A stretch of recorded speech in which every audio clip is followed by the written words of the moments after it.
Bonjour, allô, bonjour Kim, bonjour tout le monde. Clotilde Sey avec vous et avec Kim Thuy que je vais aller rejoindre dans quelques secondes, même si elle me voit déjà, on se voit déjà, puis on est comme deux petites folles.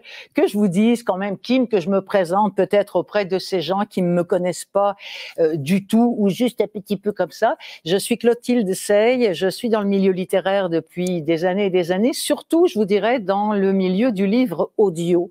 C'est mon dada, je suis moi-même narratrice en livre audio et je travaille à Canal M, qui est la radio de Vues et Voix, le premier producteur de livres audio au Québec, et j'anime une émission moi-même à laquelle j'ai souvent invité Kim, émission qui s'appelle Des livres plein les oreilles pour les livres audio. Alors voilà, maintenant vous savez qui je suis. Pour l'écouter, c'est facile, si vous googlez ça, Des livres plein les oreilles, vous tombez sur moi en balado ou via Canal M.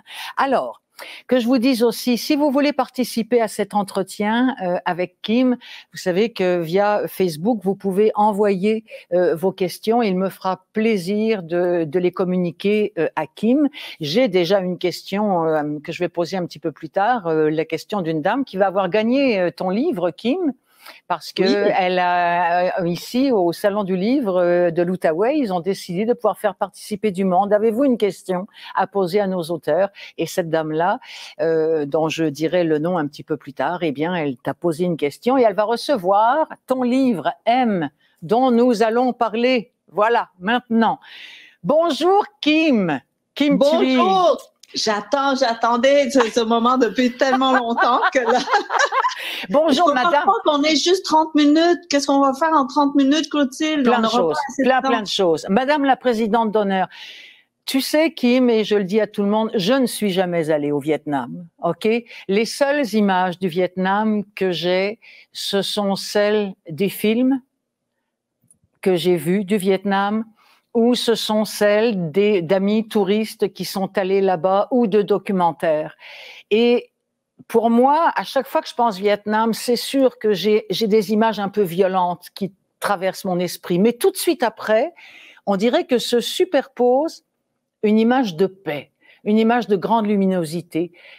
Et je me dis, c'est exactement toi, ça. C'est-à-dire que ce que tu dégages, cette célébration de la vie que tu dégages, cette luminosité qui n'appartient qu'à toi, oui, mais derrière, il y a aussi tout ce que ton peuple et ton pays avaient vécu et que tu nous racontes dans les livres. Est-ce que tu trouves que c'est juste? C'est exactement ça. Et vraiment, tu parles de luminosité et comment dire, de beauté, hein, de légèreté aussi. Tout ça vient du Québec, sincèrement. Ah oui. Vérifié quand je suis arrivée ici par la générosité des gens qui nous ont accueillis à Granby. Mais je dirais que vraiment, c'est grâce à eux qu'on a pu recommencer de zéro, en fait. Ou commencer à zéro parce que dans le camp de réfugiés, il y a eu quand même 4 mois de passage à vide. Donc, on a recommencé d'en dessous de zéro. Et puis, on arrive et on recommence au départ. Et sans les yeux de Québécoise que je suis devenue, je ne crois pas que j'aurais pu lire le Vietnam avec cette manière-là, avec cette lumière-là. Et je dois attribué aussi à Marguerite Duras, L'Amant, le premier livre que j'ai lu qui parlait d'un Vietnam romancé, d'un Vietnam romantique même, qui était très loin du Vietnam que je connaissais. Bien aussi sûr. loin le Vietnam de la mémoire de mes parents, hein, en tout cas, la mémoire qui m'ont transmise. Donc, oui, je dois vraiment cette lumière-là à notre pays, à nous ici. Et Kim, je l'ai déjà dit et écrit quelque part au sujet de ce livre-là, M. C'est un livre qui traite de l'humain, de l'inhumain et du surhumain. Parce que le beau, il côtoie le laid, et je précise qu'il y a beaucoup plus de beau que de laid dans ce bouquin, parce qu'on a dit à un moment donné que ce livre était le plus dur que tu avais écrit.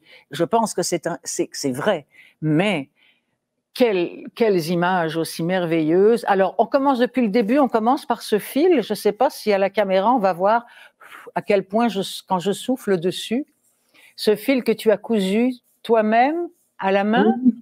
Oui, alors, mais je n'ai pas pu faire beaucoup, seulement presque 3000.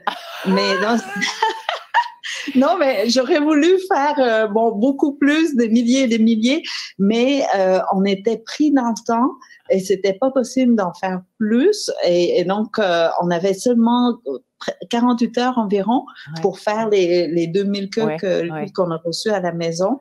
Et donc, ma mère a participé à coudre ce fil avec moi la nuit, presque toute la nuit. Incroyable. Est-ce qu'il y a une tendinite? Non? Pas de tendinite? Oui, hein? Oui, sûre. Mon doigt commençait à embarquer. Vous voyez l'index qui embarquait sur le majeur, tout simplement parce que c'était assez compliqué. La couverture est en papier, assez solide. Donc, on ne pouvait pas utiliser une aiguille très fine pour passer. Il fallait que ce soit une aiguille un peu plus, un peu plus large. Oui, mais le problème, c'est que je ne voulais pas laisser une grande marque derrière. Je voulais que ce soit juste un point. Oui. Donc, si je perçais 2 points trop proches, ça déchirait le papier. Oui, bien sûr. Donc, il fallait être très proche, mais pas trop proche. Et j'avais un jeu de 1 millimètre environ. Non, mais écoute, il est tellement tout petit, ce point. Je suis sûre qu'on le voit pas, mais il est vraiment minuscule. Sais-tu, c'est pour moi... le symbole exact de la délicatesse aussi qui émane de toi et qui émane beaucoup souvent du peuple vietnamien que l'on connaît mieux grâce à toi. Dis-moi, il y a une question que je voulais te poser depuis longtemps. Bon, d'abord, pardon pour le tutoiement auprès des gens. On va pas faire semblant, on se connaît un peu, tout ça, ça fait quelques années. Mais Vietnam, qu'est-ce que ça veut dire? Ah, le Vietnam, le chinois, ça venait parce qu'on était une province de la Vietnam, c'est-à-dire le sud. Nam veut dire sud. Donc, on était en fait une province du sud. La province du sud. Okay, oui, d'accord. Mon Dieu, c'est le nom, en fait, et j'ai jamais cherché voir ce que voulait dire Viet, parce que dans ma tête, c'est Vietnam. Eh bien, ça m'apprendra. La prochaine fois, je t'enverrai mes questions. Voilà. Non, mais c'est parfait. Donc, je vais aller chercher, puis ça se retrouvera dans le prochain livre. Qui sait? D'accord. Non, c'est ça. Le Nam vraiment contient le sens du mot sud. OK, donc, je comprends. Le sud de la Chine, en fait. Je comprends. Alors, M, tu l'expliques au début, et même à la fin. Tiens, je m'étais dit que j'allais plutôt commencer par la 4e de couverture. M, c'est le fil, on en a parlé, qui relie les ouvriers des plantations de caoutchouc et les femmes des salons de manucure aux orphelins de l'opération Baby Lift qui a évacué des enfants de Saïgon en 1975. M, c'est celle qui aime. Autrement dit, M, c'est toi, c'est moi. C'est tout le monde. C'est tout le monde. Mais en fait, pour moi, la définition qui m'est chère et pourquoi ce mot-là est venu à l'esprit, c'est et que j'ai gardé parce que je suis pas très bonne pour trouver des titres. Donc, pendant le processus d'écriture, il y a eu plusieurs titres de travail. Oui. Et à un moment donné, c'était 100 titres. Bon, d'accord. Oui. J'ai pas beaucoup d'imagination, en fait, pour les titres. Et le mot M est venu vraiment confirmer le livre pendant la pandémie. Parce que c'est là où je crois qu'on devait s'aimer. Obligatoirement, collectivement, ensemble. Et donc, le son « aime » est vraiment l'homonyme du verbe « aimer » à l'impératif que j'avais en tête et que j'insistais à l'utiliser. Et ça révèle un peu ce temps, cette épreuve que nous traversons ensemble, collectivement. Parce que ce n'est pas une épreuve qu'on peut, un défi qu'on peut relever seul. Il faut vraiment que l'effort soit individuel, mais que l'effort arrive en même temps, tout le monde ensemble, au même pas. On marche ensemble en même temps. Alors, M, les premiers mots, la guerre encore. Ça, ce sont vraiment, après le petit prologue, là, la guerre encore, la guerre et les hommes pendant la guerre qui ont tant besoin de ce caoutchouc, la plantation de caoutchouc où tout commence. Alors, quand je dis qu'ils ont besoin, les hommes, de ça, on parle pas seulement des pneus, des chars, des trucs. On parle, entre autres, eh bien oui, de ces bonnes vieilles capotes qui étaient faites en latex. Et à l'époque, les soldats, ils en avaient grand besoin. Et c'est important, c'est un détail important dans ton livre. Oui, mais encore aujourd'hui, je pense qu'on a besoin de ces préservatifs. Exactement. Mais sauf que dans ton livre, c'est d'autant plus important qu'il y a, parmi tous ces personnages qui sont reliés par ce fil, entre autres, le personnage de Louis, qui est un enfant de la prostitution, qui est un enfant de ces amours de rue à Saïgon. Alors, c'est là que tout d'un coup, ça prend toute son importance, quoi, parce que dans le caoutchouc, il y a la préservation de nouvelles vies, on va éviter. Et puis, dans le vernis à ongles, on va y revenir, il y a beaucoup la chimie et la mort. C'est fou comment tout ça est condensé. Est-ce que tu y as... C'est voulu, ça? Non. C'est moi qui viens de faire le lien. Je n'avais pas vu du tout. Mais pourtant, c'est vrai. Je vais te citer, hein, à la prochaine entrevue, je vais être plus intelligente parce que je vais répéter exactement ce que tu dis. Non, mais c'est vrai que la chimie,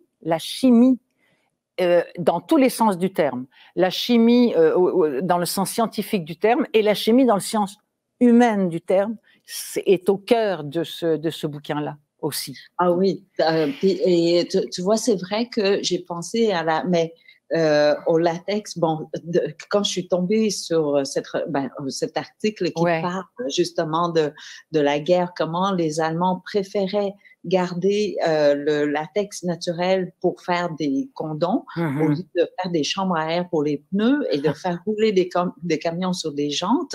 C'est incroyable.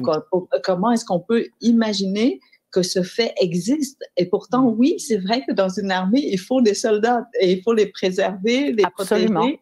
Et puis l'amour existe toujours. Si ce n'est pas l'amour, c'est le désir au moins humain de contact.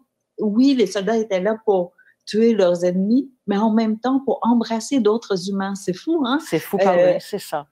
Donc, il y a cette complexité chez l'humain, bien sûr, on est l'un et l'autre en même temps. Et ça protégeait un peu les femmes aussi, même si... Oui, bien sûr, mais je pense que le but premier, c'était de... Non, ça c'est clair, clairement, encore une fois. Et en temps, les plantations de caoutchouc, je ne pouvais pas ne pas en parler quand on parle de la période de colonisation au Vietnam, parce qu'il y a eu tant de morts. Il y a eu énormément. Donc, on produit quelque chose pour protéger la vie, mais en même temps, on assassine, on tue. Oui. Hein, donc, on ne sait plus qu'est-ce qui est bien, qu'est-ce qui est moins bien, qu'est-ce qui était bon. Et c'est ça la complexité de la vie. Et c'est ça qui rend la vie tellement intéressante en même temps. Et la complexité de la guerre aussi, quoi. Où tout n'est pas moche, où tout n'est pas laid. Surtout dans ton livre, Kim Thuy, quand moi, c'est l'épisode de ce pilote qui voit des cheveux ondulés, qui sont les cheveux de Tam, et là, il va descendre son hélicoptère, il va la récupérer comme ça par les vêtements, il va l'emporter dans les naissances sérieuses, et ce type-là, en plus, après, qui se fait, évidemment, parce que l'armée américaine va lui reprocher. Quand il va rentrer chez lui. Parce que la petite fille, elle était en train de se faire tuer, en fait, par les autres soldats. Dans un ravin, hein, il les tuait froidement, comme ça. Et tout ça, je n'ai rien inventé, hein, c'est une réalité. En fait, ce massacre à My Lai, qui n'était pas le seul massacre, évidemment, il y en a eu d'autres. Et donc, tout ce que j'ai pu faire, c'est de décrire des petites secondes, en fait, des petites photos prises un peu par-ci, par-là de cet événement-là, de ce massacre-là, qui a duré quand même 4 heures dans ce village. Mais donc, au milieu de cette atrocité, ou sinon de ces atrocités, il y a des gestes héroïques. Inattendus, en fait. Et donc, il faut, je crois que la beauté se révèle tellement plus et tellement mieux dans ces moments extrêmes de nous. Parce que le quotidien normal, hein, qu'on se lève, qu'on se douche, qu'on fasse notre petit déjeuner, on voit moins la beauté de l'odeur du café qui se fait dans la machine. On voit moins la beauté d'une bulle de savon, hein, et tout ça, alors que dans les moments extrêmes, tout geste devient extraordinaire. Et les cheveux qui ondulent, c'est... Voilà. Oui, c'est ça, parce que c'est aussi la façon que tu as de l'écrire, Kim. Si tu me le permets, tu sais que j'aime bien, moi, toujours aller puiser dans le livre même pour que les gens s'aperçoivent, s'ils ne connaissent pas encore la qualité de ta plume. Tu écris « Mais la mort n'est pas accordée à tous ». Déjà là. Le pilote a vu les cheveux de Tam onduler dans son dos de la même manière que la chevelure de sa fille Diane, qu'il avait endormie quelques mois, quelques jours, quelques heures plus tôt. Le pilote a vu la vie. L'appareil est descendu jusqu'à Tam, l'a extraite des cadavres baignés de lumière, c'est beaucoup mieux dit que moi tantôt. L'homme l'a soulevée en tirant sur sa blouse mouillée, tachée d'images indélébiles. Il est remonté avec elle au bout de son bras, en ligne directe vers le ciel. Le pilote a donné une chance à la vie. Et là, je voudrais sauter à la page 55, au moment quand tu dis « Son geste a mis du bien dans le mal et a confondu la force et l'innocence ». Oui. Tu vois, je le lis à voix haute, puis j'ai les larmes aux yeux. C'est-à-dire, c'est... Mais j'avais oublié que j'ai écrit ça déjà. Je peux te dire que je savais. Mais, tu sais, je me souviens par contre que juste l'image de la blouse de la petite fille, c'est sûr, le premier réflexe, c'est je dis taché de sang parce que c'était le sang des autres victimes qui a coulé sur cette blouse-là.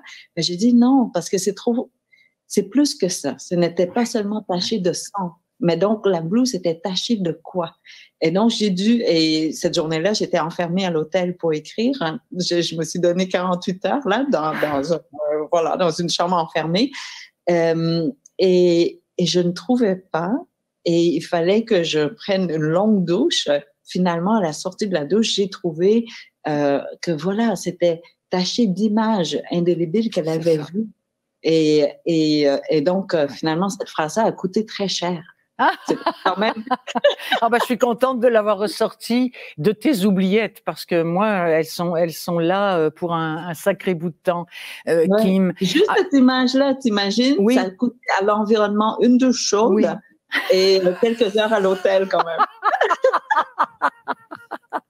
Alors, et puis, je voudrais revenir sur ces gens qui font du bien parce qu'ils fleurissent les pages de ce bouquin. Naomi, cette femme absolument merveilleuse qui essaie à elle toute seule à un moment donné, je sais plus comment tu dis ça, mais on voit dans ses yeux l'avion qui explose, qu'est l'avion qui a été, c'est bon, pour sauver les orphelins. Bon, en fait, c'était un truc que les Américains ont mis sur pied pour se donner bonne presse et pour se donner une bonne image. Et tout d'un coup, dans le ciel de Saïgon, cet avion-là explose, emportant 46 ou 48 orphelins. Et c'est dans son regard à elle qu'on peut suivre la scène. Quelle image forte aussi. Elle t'a coûté combien de nuits à l'hôtel, celle-ci? Non, mais cette image-là, elle est vraie dans le sens où il y a eu réellement la photo de Naomi à la une d'un journal. Oui.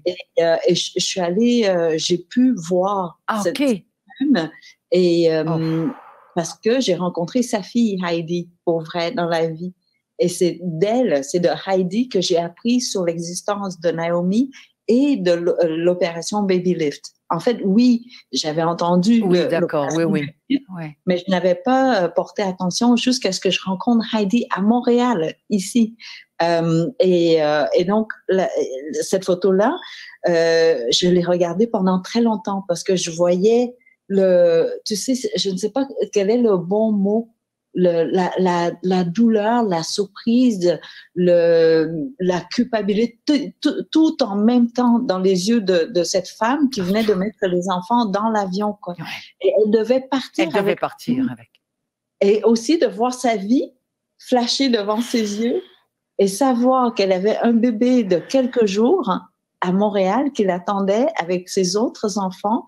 Non, mais donc, je me dis, cette photo-là portait tellement d'émotions. Et donc, comment je pouvais décrire, tu vois, ce visage de Naomi de mère de ces orphelins et aussi de ses propres enfants. Et donc, il a fallu quand même beaucoup de... En fait, au départ, je pense qu'il y avait au moins une longue page seulement sur cette photo-là. Et au final, je crois qu'il y a juste 2 phrases ou un paragraphe. Oh, écoute, il faudrait que je te le retrouve. Ah oui, attends, c'est page 83 peut-être. J'essaie de voir. Mais je pouvais voilà. Je l'ai, Kim. Un photographe a capté le reflet des flammes dans ses yeux. 12 fuseaux horaires elle a traversé 3 continents, un océan, 12 fuseaux horaires pour se battre contre le destin. Elle est une mère qui se prenait pour Dieu, celle qui voulait propulser ses orphelins vers l'avenir à la manière d'un parent qui sauve son enfant en le jetant du balcon d'une maison en feu. Voilà. Point de suspension. Et puis alors, donc le fil, moi j'ai calculé, hein, ça fait à peu près une quinzaine de personnages sur le fil. Oui, j'ai calculé ça, je les ai tous écrits là en note à la fin, entre Alexandre et Émaï qui se rencontrent dans l'histoire d'amour. Oui, l'histoire d'amour merveilleuse qui donne naissance à Tam, qui est sorti de ce ravin par un soldat. Et puis Louis ensuite, l'enfant métis, l'enfant noir né de la prostitution, Louis et Tam qui vont se rencontrer, cette petite fille merveilleuse, M. Hong, qui va devenir Emma Jade, qui va voyager. Oui, tu révèles tout là. Mais non, parce que je révèle pas ce qu'ils vont vivre. Mais il y a toujours, alors la petite touche qui me tue, comme par exemple cette image dont tu dis que elle a tellement voyagé dans sa vie que c'est grâce à elle si maintenant les aéroports ressemblent. Ça, je dis ça, c'est du Kim tout craché, tout d'un coup. Alors un piano, une bibliothèque, enfin tout ce qui fait. Maintenant, les aéroports sont extraordinaires. Oui. Vraiment, ce sont des milieux de vie et non pas des aéroports. Alors, à Singapour, tu as presque une forêt à l'intérieur. Oui, c'est fou. Et donc, on n'y pense jamais. Mais bon, enfin, on n'a pas l'aéroport à Montréal est loin d'être le plus bel aéroport, disons. Ouais, mais enfin bon, non, peut-être pas. Mais là, tu vois, moi qui ai pris le train pour venir ici, je me disais, mon Dieu, qu'il y a du travail à faire. Hein? On est loin.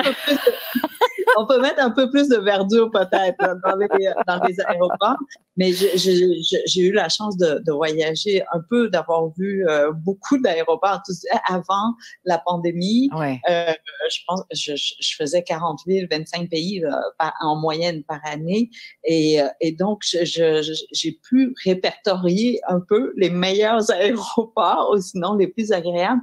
Il y a des aéroports qui offrent des restaurants, des plats sublimes. Ouais. Donc, j'espérais même de repasser dans le même aéroport pour manger la même chose. Kim, je parlais de la chimie. Toi, tu portes pas de vernis à ongles, hein? Zéro. Non, c'est ça. Et par paresse. Ah, c'est par paresse. Parce que, tu sais, les ongles poussent. Ben oui. Tu peux pas les cacher pendant très longtemps. Et là, les gens se demandent pourquoi je te demande ça, parce que il y a, c'est là où c'est aussi fantastique avec ce livre-là. Tu nous amènes de la déconfiture de Saïgon, un véritable tremblement de terre à la fin de la guerre, lorsqu'il faut rapatrier tout le monde. Et le chapitre d'après, c'est le vernis à ongles, parce que un de tes personnages devient une espèce de représentant. Il invente même des couleurs pour le vernis à ongles. Oui. Et je ne dirais pas qui, mais ce vernis à ongles-là a peut-être une incidence dramatique sur la vie d'une personne. Oui, non, mais en même temps... Tu vois, je ne dis pas tout. Ah non, tu peux tout dire, parce que, tu sais, je sais que quand j'écris, il n'y a pas de suspense. Mais... En fait. Tout est révélé très rapidement dans le livre. C'était vraiment pour rigoler que je t'ai dit. Non, je le sais. Mais tu sais, j'ai choisi cette histoire en fait pour illustrer l'aide qui provenait d'un petit geste de rien du tout, de cette actrice qui a monté une leçon, une formation d'une journée à 20 femmes vietnamiennes. Et à partir de ce petit geste, bon, je dis petit geste, non, de gestes simples. Il n'y a pas de petits gestes. Ce sont tous des gestes extraordinaires qui avaient l'intention d'aider les réfugiés vietnamiens. Et à partir de là, toute une industrie s'est créée. Et je crois que cette femme qui a posé ce geste n'avait jamais pensé qu'une journée de cadeaux de formation... Non, c'est fou. Oui, peut ouvrir autant d'horizons, absolument. Oui, de 10 milliards de dollars. C'est énorme. C'est énorme. Mais là, on revient, alors, parce que moi, je me dis que finalement, Kim, ce livre-là, il est beaucoup aussi écrit pour les oubliés.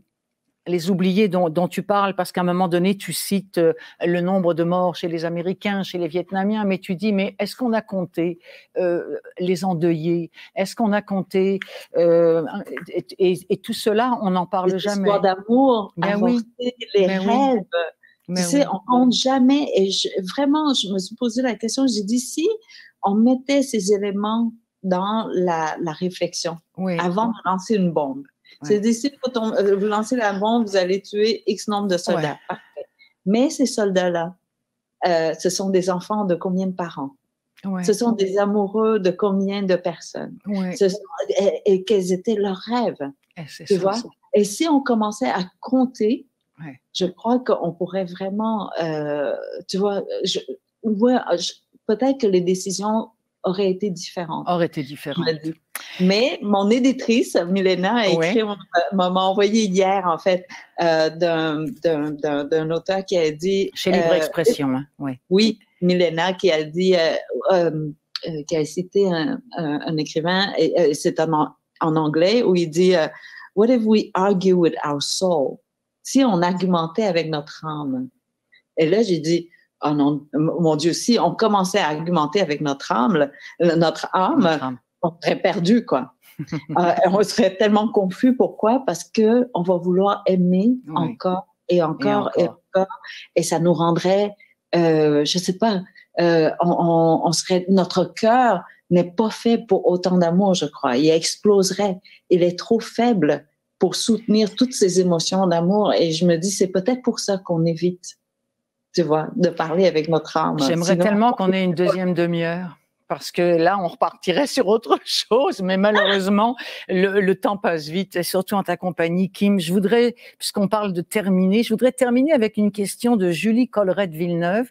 Le Salon du Livre de l'Outaouais a demandé aux gens, si vous voulez participer, si vous voulez vous aussi poser des questions, et si on choisit une question, et c'est eux qui l'ont choisi, on va lui envoyer un exemplaire de ton livre, M. Alors donc, elle s'appelle Julie Collerette-Villeneuve, et elle te demande ceci. Lorsque vous écrivez, comment déterminez-vous à quel moment vous avez terminé, que tout ce que vous vouliez inclure a été dit? Je te donne 1 minute, ma belle Kim.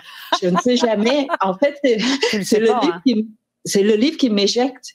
J'ai écrit plus long pour ce livre, comme tous les autres livres, mais le jour où la fin arrive, et je n'ai pas tout dit. Évidemment, je n'ai pas réussi à tout dire. J'ai réussi à dire 0,1% de tout ce que je veux dire, mais le livre m'éjecte.